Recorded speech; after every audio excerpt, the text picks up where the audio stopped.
শরীফ যতই পড়ি মনের তৃপ্তি মিঠে না দয়া করে ওগো আল্লাহ নিয়ে যান সোনার মদিনা আল্লাহুম্মা জজবা নিয়ে পড়েন জোরে জোরে পড়েন সেই পিছনে যারা দাঁড়িয়ে আছেন জোরে পড়েন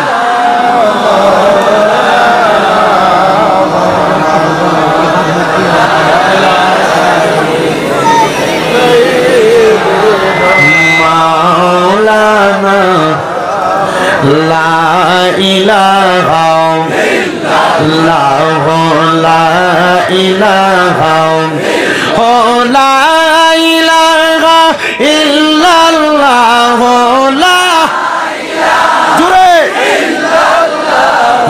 লা ইলাহা ইল্লাল্লাহ লা ইলাহা ইল্লাল্লাহ লা ইলাহা حسبي ربي جل الله ما في قلبي غير الله نور محمد صلى الله جور سے نور محمد صلى الله لا إله إلا الله لا إله إلا الله لا إله আল্লাহ ছাড়া মাবুদ নাই আমার নবীজি ছাড়া উপায় নাই বলেন আল্লাহ মাবুদ নাই আমার নবীজি ছাড়া উপায় নাই ওই নবীকে পাইতে হইলে ওই নবীকে পাইতে লে ওলি আল্লাহর দয়া চাই লা ইলাহা ইল্লাল্লাহ লা ইলাহা আইরে নামাজ রোজা চাইর না কেহ মা বাবার খেদমত চাইর না বলেন নামাজ রোজা চাইর না কেহ মা বাবার খেদমত চাইর না আমার নবীর দুরূদ বুইল না আমার নবীর আমার নবীও তোমায় ভুলবে না লা ইলাহা ইল্লাল্লাহ লা ইলাহা আইরে আমরা সর্বশক্তিমান আমরা বান্দার প্রতি দয়াবান বলেন আল্লাহ সর্বশক্তিমান আল্লাহ বান্দার প্রতি দয়াবান তাই তো আল্লাহ করলেন দান বলেন তাই তো দান আমরার নবীজি ঈমানের ঈমান লা ইলাহা ইল্লাল্লাহ লা ইলাহা আইরে অনেক দূরে মদিনা আমরা কেমনে যাব জানি না চিনানালবাসী আমরা সবাই মদিনা যাইতে চাই কি চাই না কারা কারা যাইতে চাই ডান হাত তুলে আল্লাহকে দেখা দেয় আর জবান খুলে একটা তাকবীর হবে নারে তাকবীর নারে তাকবীর যে আওয়াজ দিছে ও আওয়াজ দিয়ে তো শিলচর এয়ারপোর্টের সামনে যাওয়া যাইত না জোরে আওয়াজ দিব নারে তাকবীর নারে রিসালাত ওয়াজ মাহফিল চিনানাল জামে মসজিদ চিনানাল জামে মসজিদ তাহলে মদিনা যাইতে চাই কি চাই না মোহাব্বতের আওয়াজে আবার পড়েন অনেক দূরে মদিনা আমরা কেমনে যাব জানি না দয়াল আল্লাহ দয়া করেন রেন নসিব করেন মদিনা লা ইলাহা ইল্লাল্লাহ লা ইলাহা ইল্লাল্লাহ লা ইলাহা লা ইলাহা ইল্লাল্লাহ মুহাম্মাদুর রাসূলুল্লাহ সাল্লাল্লাহু আলাইহি ওয়াসাল্লাম। সবাই পড়ি সাল্লাল্লাহু আলাইহি ওয়াসাল্লাম। জবান খুলে পড়েন আল্লাহু আকবার। জগতের বন্ধুরা রে, ও নবীর উম্মতের দল, আজকের জান্নাতের বাগানে আপনারা যারা আসলেন, আপনারা কেউ জবানটা বন্ধ রাখবেন না। আপনারা সবাই বলেন, আমাদের সবার জীবনে গুনাহ আছে না নাই? ও মুসলমানের দল, ও নবীর উম্মতের দলেরা, আমি আপনাদের কাছে একটা কথা বলে দিয়ে যাই। এখানে আপনারা এত হাজার মানুষ আছেন, আমি একটা কথা আবারও বলতেছি, সবার চাইতে গুনাহ আমার বেশি, সবার চাইতে বদকার আমি, আমার চাইতে গুনাহ আপনাদের কারণ নাই। তবে আল্লাহ পাক রব্বুল আলামিন আমাকে এত দয়া করেছে, আল্লাহ পাক রব্বুল আলামিন আমাকে এত মায়া করেছে, আমার গুনাহগুলো আপনাদের কাছে প্রকাশ করে নাই। আমার গুনাহ যদি আপনারা চিনানালবাসী দেখতেন, এই রাতাবাড়ি এলাকার মানুষ দেখতো, আশেপাশে এলাকার মানুষ দেখতো, আল্লাহর কসম আমাকে আজকের মাহফিলে বক্তা বানায়া বসাইতেন না, আমার ওয়াজ শোনার জন্য আপনারা এত মানুষ আসতেন না। ওই আল্লাহ এত দয়াবান, আমার জীবনের গুনাহগুলা গোপন করে রাখছেন। এমন ভাবে এখানে যারা মুরব্বীরা আছেন, আপনারা একটাবার চিন্তা করেন, আপনি মুরব্বীর গুনাহ যদি আপনার সন্তান দেখতো, আপনারা বাপ বইলা পরিচয় দিত না। ও সন্তানের দল, এ যুবকের দলেরা, তোমরা লুকিয়ে লুকিয়ে গোপনে গোপনে সোশ্যাল মিডিয়ার মাধ্যমে যত গুনাহ করেছ, তোমার গুনাহ যদি তোমার মা বাবা দেখতো, তুমি সন্তানকে সন্তান বলে পরিচয় দিত না। আমার চিনানাল এলাকার পর্দার অন্তরালের আম্মুজিরা গো, ও মা বোনেরা, আপনাদের গুনাহ যদি আপনাদের স্বামীরা দেখতো, আপনাদেরকে ঘরের মধ্যে স্ত্রী বানায় রাখতো না। আপনারা সবাই বলেন, ওই গুনাহগুলা গোপন রাখছেন তিনি কে? আবার ওই গুনাহগুলা ক্ষমা করতে পারেন একজন, তিনি কে? ইন্নাহু হুয়াল গফুরুর রহিম। নিশ্চয়ই তিনি আল্লাহ, যিনি ক্ষমাশীল এবং দয়ালু। আসেন বাবারা, এই জীবনে এত গুনাহ করার পরে একটাবারও তো আপনি চিন্তা করলেন না, আপনার দুনিয়ার কাপড়ের মধ্যে যখন ময়লা লাইগা যায়, আপনি এটাকে কত সুন্দর সার্ফ এক্সেল দিয়া ধুইয়া ফেলেন, আপনি কত সুন্দর সাবান দিয়া ধুইয়া ফেলেন। কিন্তু মুসলমান, আপনার আমার কলবের মধ্যে যে এত ময়লা লাগলো।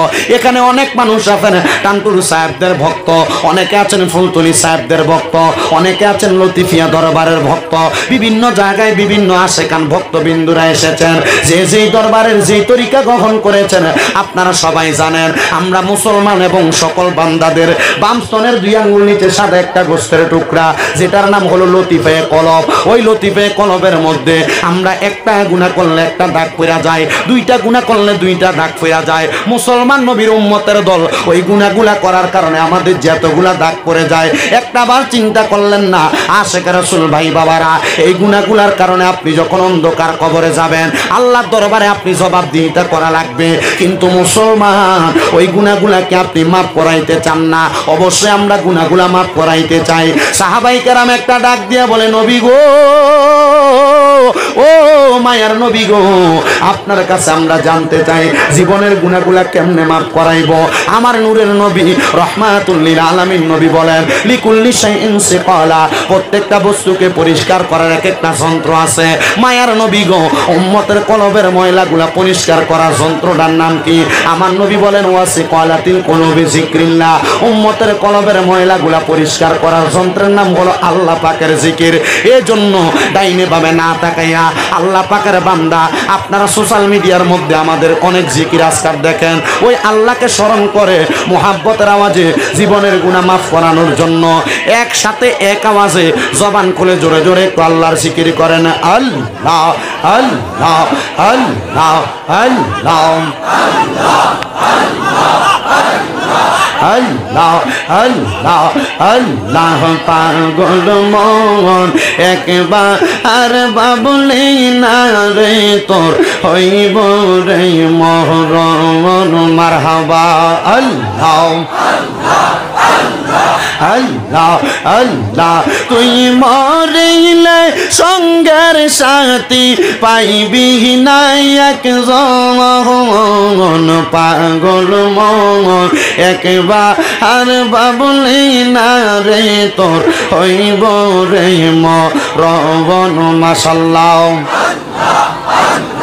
আল্লাহ আল্লাহ মনোরে হঠাৎ একদিন আজরাইলে ফাঁসি দিব তোমার গলে শেষ করিব তোমরা রে জীব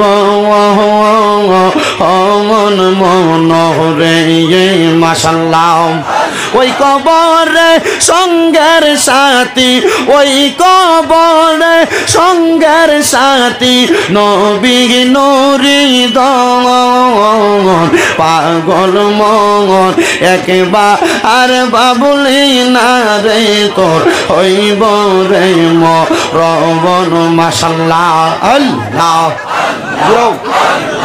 আল্লাহ আল্লাহ মনোরে বন্ধু বান্ধব বাঁচে যত জানা যায় যাবে শত শত আদার ঘরে কেউ তো যাবে না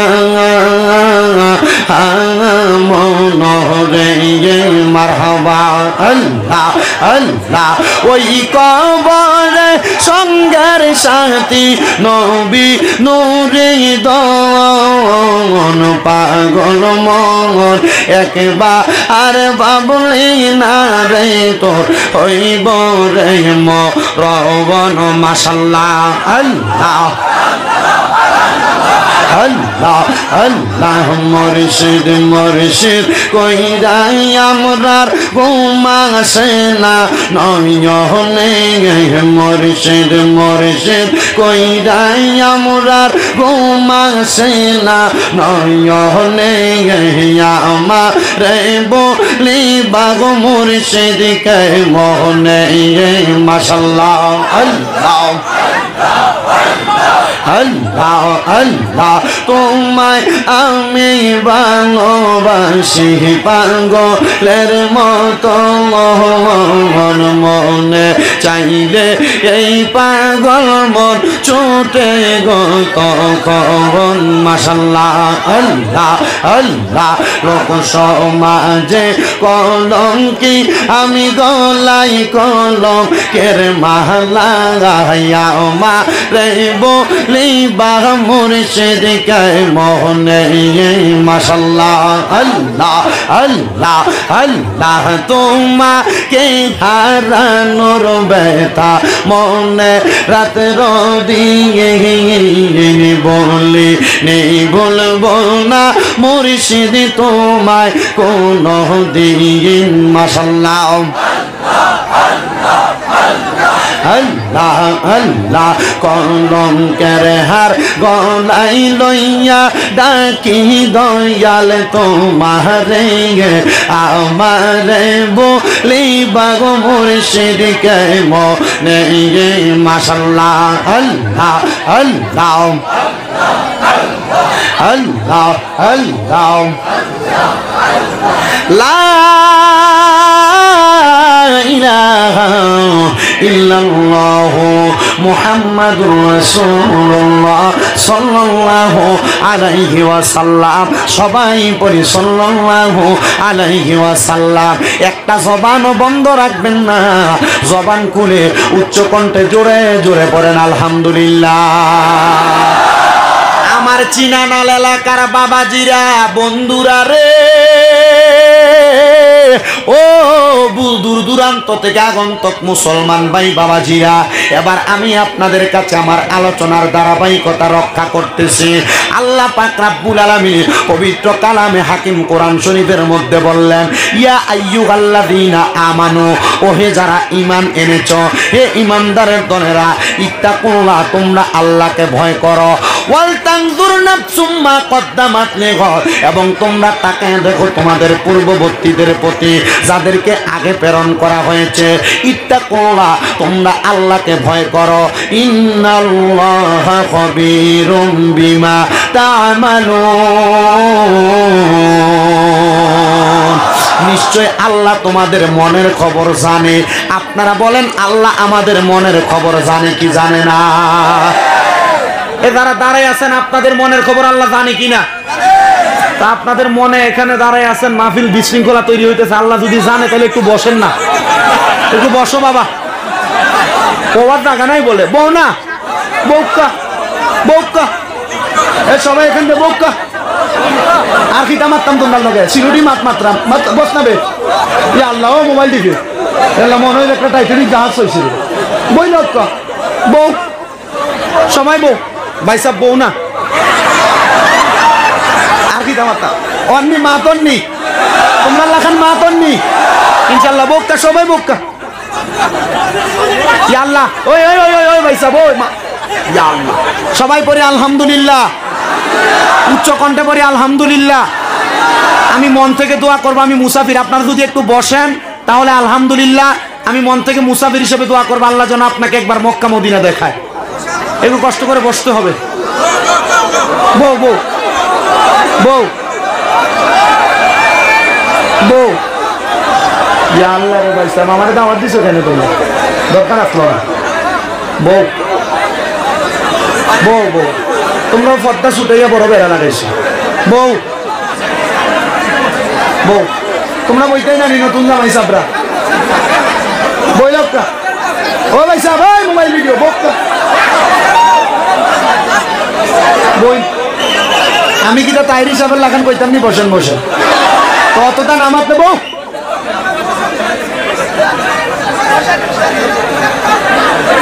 বউ বউ ক্লিয়ার বউ, আল্লাহ কবুল করুক, জোরে পড়ে না আমিন। আর পারতাম না ভাই সাহেব, আমারও কইলে এখন মাইক সারি যে নামি যাবো। তাহলে বলেন আমরা এখানে এসেছি কাকে খুশি করার জন্য? মুসলমান সর্বাবস্থায় কাকে খুশি করতে চায়? জোরে বলেন ওই আল্লাহর খুশি আমরা সবাই চাই কি চাই না?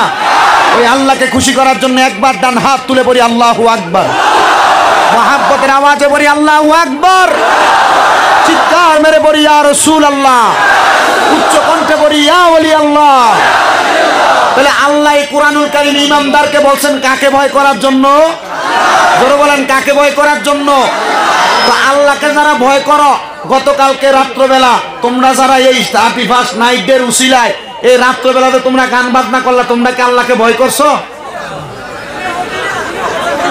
যারা করছে তারা কি আল্লাহকে ভয় করছে? তাহলে কোন মুসলমানের সন্তানকে 31st নাইটের ভিতরে গান বাজনা, ফানুস উড়ানো, বাজি ফুটানো, এগুলা কি কোনো মুসলমান করতে পারে? জোরে বলেন করতে পারে? একটা মুসলমানের দায়িত্ব হলো ইসলাম ধর্মকে মানব সমাজের মাঝে সুন্দরভাবে প্রেজেন্টেশন করা। কেন? কারণ আল্লাহর পক্ষ থেকে রাসূল এমন ভাবে ইসলাম ধর্ম নিয়ে এসেছেন, হুয়াল্লাযী আরসালা রাসূলাহু বিল হুদা ওয়া দীনিল হাক্কি লিইয়ুযহিরাহু আলা দ্বীনি কুল্লিহি ওয়ালাউ কারিহাল মুশরিকুন। এই দুনিয়ার জমিনের ভিতরে রাসূল ইসলাম ধর্ম নিয়ে এসেছেন, সত্যবাণী ধর্ম নিয়ে এসেছেন। ওই ধর্মকে দুনিয়ার অনেক মানুষ নিবে দিতে চাইছেন, আল্লাহ তাদেরকে মুশরিক বলেছেন, বেঈমান বলেছেন। এখন আপনারা বলেন আমরা কি মুশরিক বেঈমানের দলে যাব নাকি মুমিনের দলে যাব? মুমিনের দলে থাকার জন্য গান বাজনা বন্ধ করার দরকার আছে না নাই? মুসলমান যারা গান বাজনা করতে পারে, বলেন না করতে পারে, আল্লাহ আমাদেরকে এই দিক থেকে বাঁচিয়ে রাখুক, জোরে বলেন আমিন। এবার আমার বাবাজিরা বন্ধুরা গভীর মনোযোগ নিয়ে আলোচনা শ্রবণ করবেন। আল্লাহ পাক রব্বুল আলামিনের একজন বান্দা যার বাড়ি হইল মিশরের জমিনে, নাম তার হইল তাসাউর। আর জোরে বলেন নামটা কি? তাসাউর নামক আল্লাহর বান্দা দুনিয়ার জমিনে এখনো আসেন নাই। তাসাউরের বাবার নাম হলো হযরতে আব্দুল্লাহ, তাসাউরের মায়ের নাম হইল হযরতে জায়েদা। তাসাউরে এখনো যখন মায়ের গর্ভের মধ্যে আসে নাই। তাসাউরের মা জননী তাসাউরের আব্বার কাছে ডাক দিয়া বলে, এ তাসাউরের আব্বা জান, এ আমার কলিজার টুকরা স্বামী, আমার তো দুনিয়াতে একটা সন্তান নাই, আপনি কি আমার আল্লাহর কাছে বলবেন না আল্লাহ যেন আমার গর্ভের মধ্যে একটা সন্তান দান করে? ওই স্বামী আব্দুল্লাহ ডাক দিয়া কয়, হে আমার স্ত্রী জায়েদা, তোমার গর্ভের মধ্যে কোনো সন্তান নাই, তুমি কেন একটা সন্তানের জন্য কান্না করো? ওই মহিলা ডাক দিয়া বলে, স্বামী গো, ও আমার প্রাণের স্বামী, একটা সন্তান যদি আমার গর্ভের মধ্যে থাকতো, ওই সন্তান যদি দুনিয়াতে আসতো, আল্লাহর নবী রহমাতুল লিল আলামিন নবী হাদিস শরীফের মধ্যে বলেছেন, কোন মা ইন্তেকাল করার পরে, কোন বাবা ইন্তেকাল করার পরে, কোন সন্তান যদি তার মা বাবার জানাজার নামাজ পড়ায়, জানাজার নামাজটা পড়ানোর কারণে আমার আল্লাহ পাক রব্বুল আলামিন ওই বান্দাটা 4 তাকবীরের সহিত জানাজার নামাজ শেষ করার সালাম ফিরানোর আগে ওই মা বাবার জীবনের গুনাহ মাফ করে দেয়। জবান খুলে জোরে জোরে বলেন সুবহানাল্লাহ।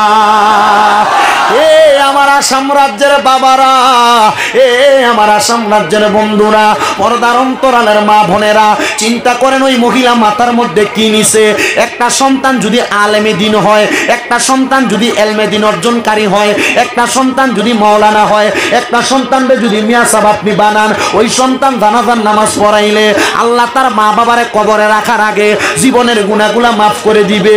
এবার ওই স্বামী হযরতে আব্দুল্লাহ ডাক দিয়া বলে, স্ত্রী গো, তোমার গর্ভের মধ্যে সন্তান হয় না, এটা তো আমার কোনো কিছু করার নাই, তুমি আল্লাহর কাছে একটা সন্তান কামনা করো। আপনারা বলেন বাবারা, আমার আল্লাহর কাছে সন্তান কামনা করলে আমার আল্লাহ সন্তান দিতে পারে কি পারে না?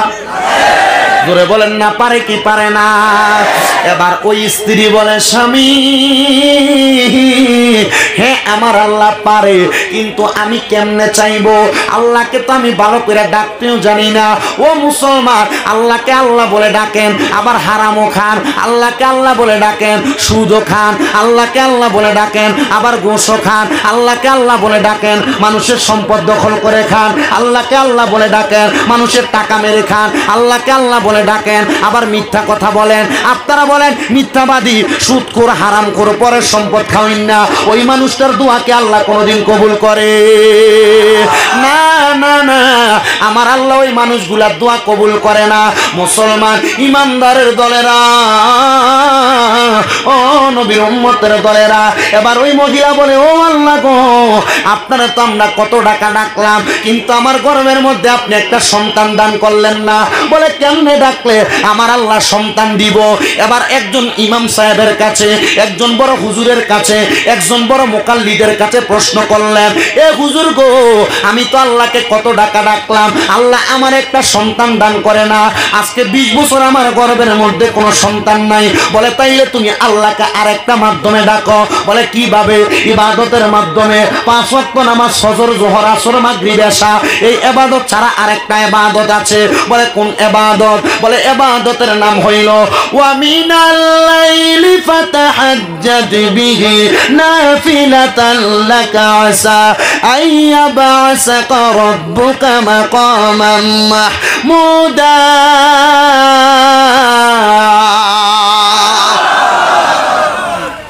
বলেন ঘোষণা কার? বলেন বলেন কার? আল্লাহ নবীজিকে বলছে, আপনি রাতের কিছু অংশে তাহাজ্জুদের নামাজ পড়ুন, এটা আপনার জন্য খাস করা হয়েছে। কেন? যদি আপনি তাহাজ্জুদের নামাজ পড়েন, অতি সত্বর আপনাকে মাকামে মাহমুদ দেওয়া হবে। এটা আস্তে সুবহানাল্লাহ বললেন। অধিক পরিমাণ তাফসিরের মধ্যে, তাফসিরে নূরুল ইরফান, খাজাইনুল ইরফান, ওইটার ভিতরে সুন্দর করে এটার ভঙ্গানুবাদের পরে লিখে দিচ্ছেন, এই আয়াত যখন নবীদের উপরে নাযিল হয়েছে, নবীজি চোখের মোবারকের পানি ছেড়ে দিয়েছেন আর কান্না করে বলছেন, আল্লাহ, এই আয়াত আমার উপর নাযিল করে বলছেন, আমি যদি তাহাজ্জুদ পড়ি আমাকে মাকামে মাহমুদ দিবেন। ও আল্লাহ, আমার উম্মত যদি তাহাজ্জুদের নামাজ পড়ে আপনি আমার উম্মতকে কি দিবেন?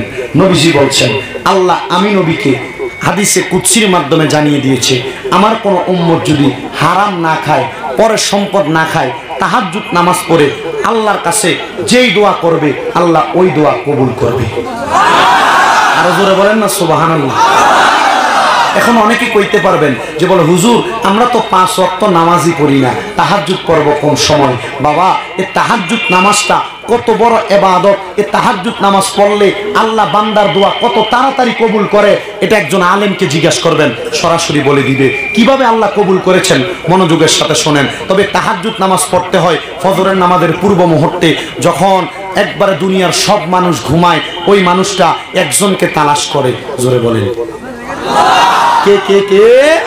এই আল্লাহকে নীরলে নীরলে গোপনে গোপনে তালাশ করলে ওই আল্লাহ বান্দার মনের আশা পূরণ করতে পারে কি পারে না?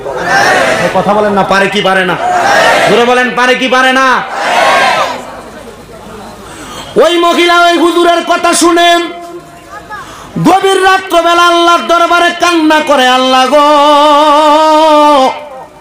ও আল্লাহ গো, আমি তাহাজ্জুদের নামাজ পড়ে আপনার কাছে কান্না করি, আপনি আমাকে একটা নেককার সন্তান দান করেন। একদিন, 2 দিন, 3 দিন যাইতে যাইতে যখন 1 মাস 2 মাস অতিবাহিত হয়ে যায়, ওই মহিলার গর্ভে একজন সন্তান আগমন করেছে।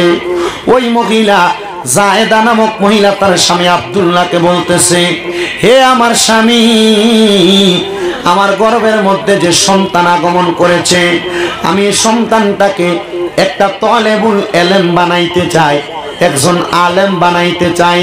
হে স্ত্রী, কেন তুমি আলেম বানাইবা?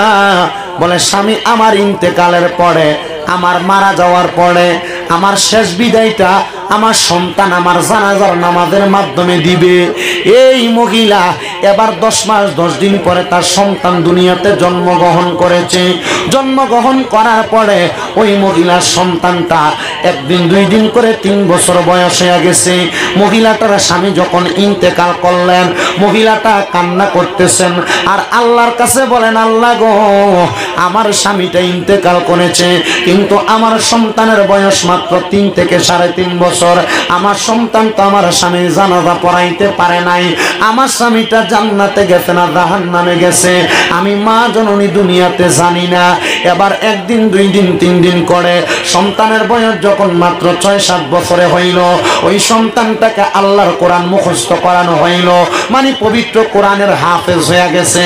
ওই সন্তান কোরআনের হাফেজ হইয়া তার মা জননীর কাছে এসে ডাক দিয়ে বলে, ও মা, মা গো, আমি তো আল্লাহর কোরআন মুখস্থ করেছি। আমি আল্লাহর কোরআন মুখস্থ করার সাথে সাথে আমার অনেক সহকারীরা, আমার বন্ধুরা আল্লাহর কোরআন পড়েছে। তারা কোরআন মুখস্থ করার পরে মাদ্রাসার মধ্যে তাদের মাথায় একটা দস্তারবন্দি পাগড়ি দেওয়া হয়েছে।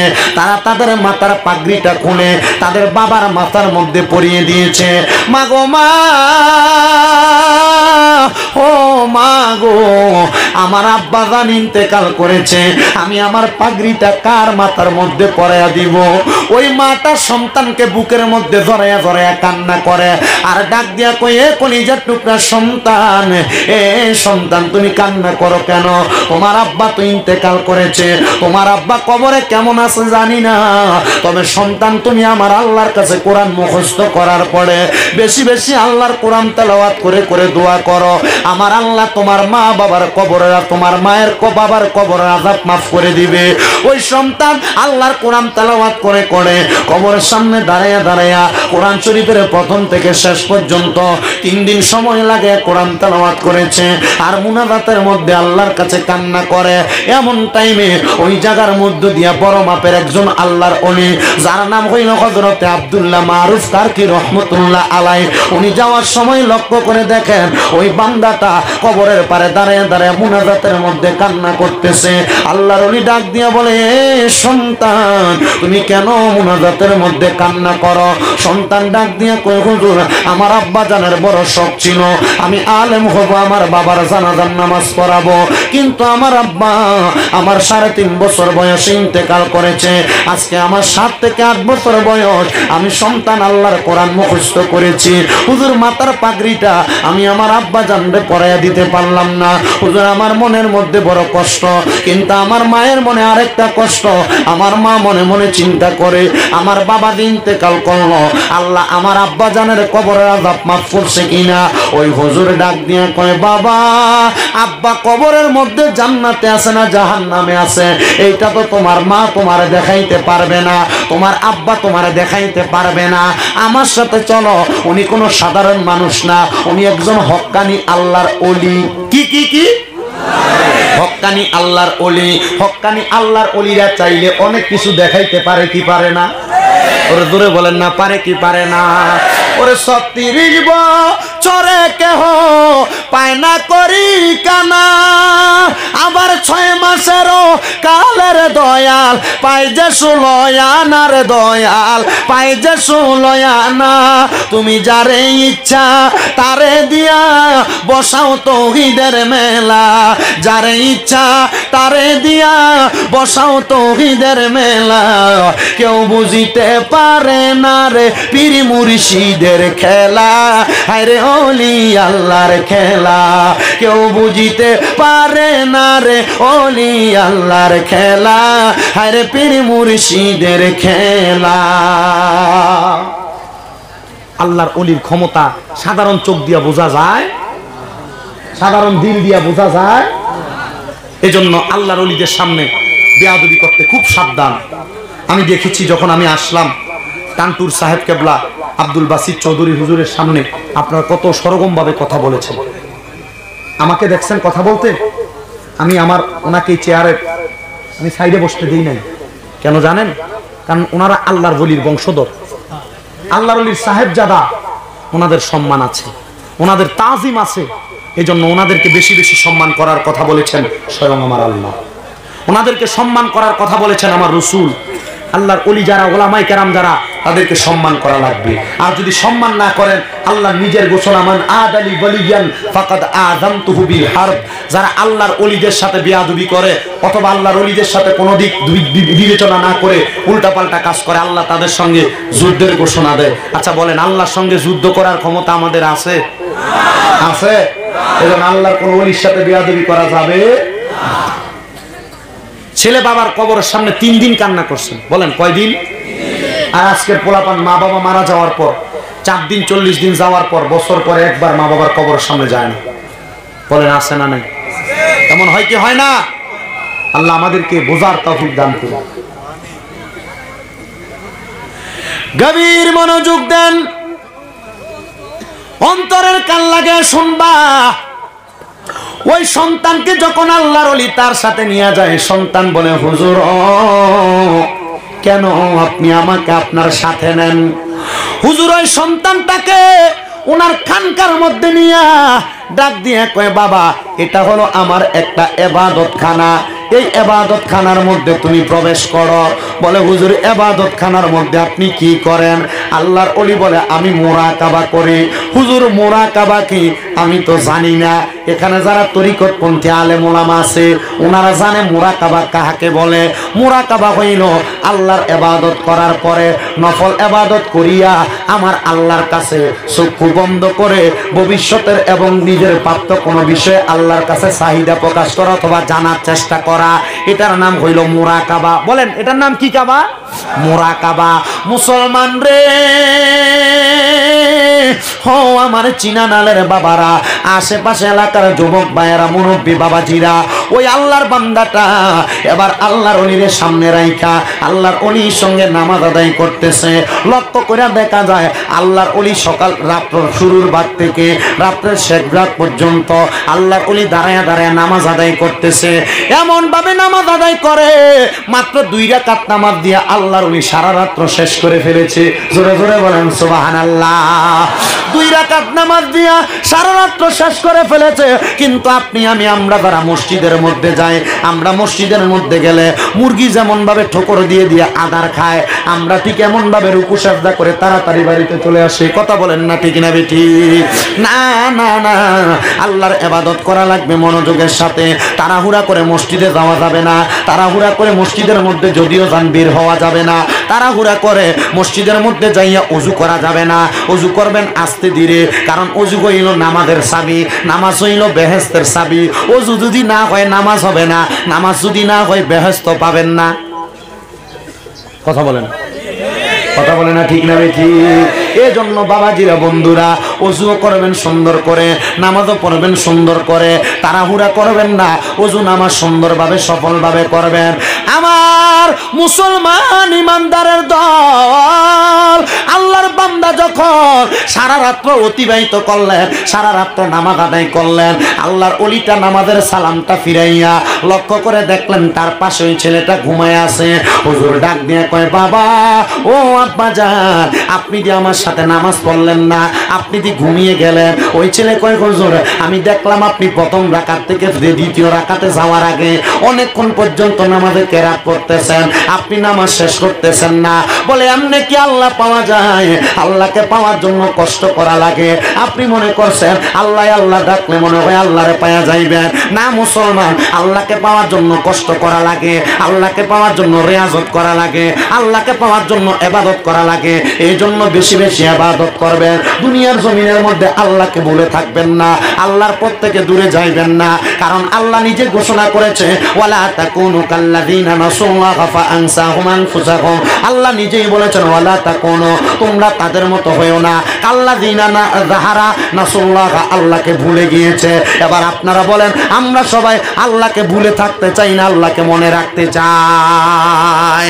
আল্লাহকে যারা মনে রাখে তারা কোনোদিন নামাজ ছাড়তে পারে না, আল্লাহকে যারা মনে রাখে তারা কোনোদিন রোজা ভাঙতে পারে না, আল্লাহকে যারা মনে রাখে তারা কোনোদিন গান বাজনা করতে পারে না, আল্লাহকে যারা মনে রাখে তারা কোনোদিন মিথ্যা বলতে পারে না, আল্লাহকে যারা মনে রাখে তারা কোনোদিন সুদ খাইতে পারে না, আল্লাহকে যারা মনে রাখে তারা কোনোদিন পরের হক খাইতে পারে না। আর যদি খায় আর যদি এগুলা করে, আপনারা মনে করবেন তার ভিতরে আল্লাহর ডর নাই। আল্লাহর ডর যার ভিতরে আছে ওই ব্যক্তি সুন্দর এবং সহজভাবে চলে। কথা বলেন না ঠিক না বেটে? আল্লাহর বান্দা বলে, এ যুবক, এ ছোট বাচ্চা, মনে রাখো আমি আল্লাহর ইবাদত করি, আমি দুনিয়ার কোনো সাধারণ কাজ করি না। বলে, হুজুর গো, আপনি বলেছেন আমার বাবা কবরে কেমন আছে, আপনি আমারে দেখাইবেন। কেমনে দেখাইবেন? আমি তো আমার আব্বা জানরে দেখতে চাই। এবার ডাক দিয়া কয়, যুবক শোনে না,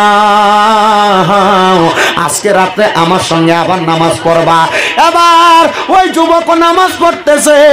যুবক নামাজ পড়া ওই দিন রাত্রবেলা ঘুমিয়ে গেছে। এবার তৃতীয় দিন আল্লাহর বান্দা ডাক দিয়া বলে, এ যুবক শুনে নাও, তুমি তো 3-2 দিন নামাজে ঘুমিয়ে গেছো, তাহলে আজকে তুমি ইমামতি করবা, আর আমি আল্লাহর ওলি তোমার পেছনে ইক্তেদা করব। সুবহানাল্লাহ। ইক্তেদা করবে ছোট 7 বছরের বাচ্চা, ইমামতি করবে 7 বছরের বাচ্চা, ইক্তেদা করবে মুসল্লিকে, আল্লাহর ওলি। সুবহানাল্লাহ বলবেন না? ওই আল্লাহর ওই ডাক দিয়া কই, শুনো, তুমি নামাজ পড়াও। এবার ছোট বাচ্চাটা 2 রাকাত নামাজ আদায় করলেন। 2 রাকাত নামাজ আদায় কইরা ডাক দিয়া বলতেছেন, হুজুর গো, ও আমার হুজুর, আমি তো নামাজ আদায় করলাম, আমার আব্বা কবরে কেমন আছে আপনি বলেন না। এবার হুজুর ডাক দিয়া কই, বাবা তুমি তোমার আব্বা জানের জন্য দোয়া করো। ছোট ছেলেটা আল্লাহর দরবারে হাত বাড়াইলেন আর আল্লাহর কাছে দোয়া করে, রব্বির হামহুমা কামা রব্বায়ানি সগীরা। আল্লাহ, আমার মা বাবা আমাকে ছোটবেলায় যেমন ভাবে লালন পালন করেছে, আপনি আমার মা বাবাকে কবরে ঠিক তেমন ভাবে লালন পালন করেন।